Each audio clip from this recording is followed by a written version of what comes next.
You hinted a little about your daughter. I'm flattered to hear she's hanging on Roblox in the midst of all that's going on right now. So thank you for sharing that with us. It's been a huge boon for, I think, kids everywhere.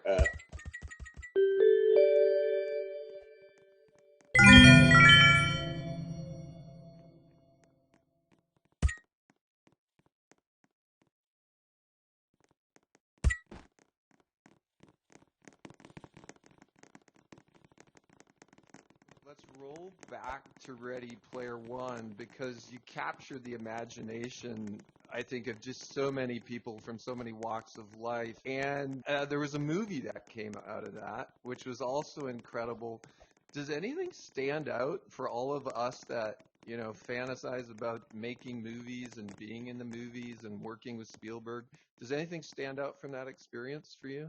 Well, the whole experience stands out. This past year, I've kind of been living in my memories of it since I've been in quarantine for a big chunk of the year. I've spent a lot of time thinking about what a great year 2018 was and how it just exceeded all my expectations. Really what you imagine making a movie with Steven Spielberg is it's really like that.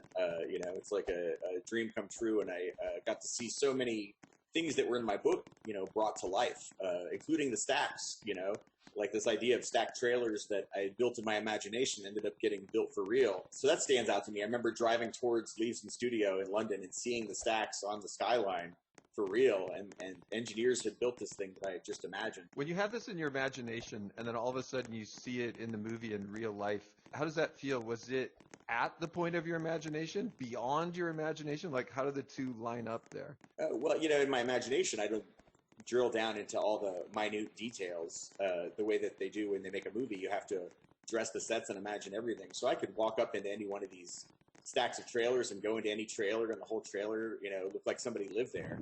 And people were living there. For the few days that we were shooting in the stacks, it was filled with extras who were all, dressed like it was 2045. It was just incredible. It was really a surreal experience. It felt like a dream kind of the whole time I was there. So even looking back on it now, I have to remind myself that all really happened. I know from last time we talked, you're a big Spielberg fan. If we move out of, science fiction into non-science fiction movies, he's got a huge collection there as well. Is there anything that like pops out to you like an old favorite of yours? Out of his non-science fiction films, I would say Jaws is probably my all-time.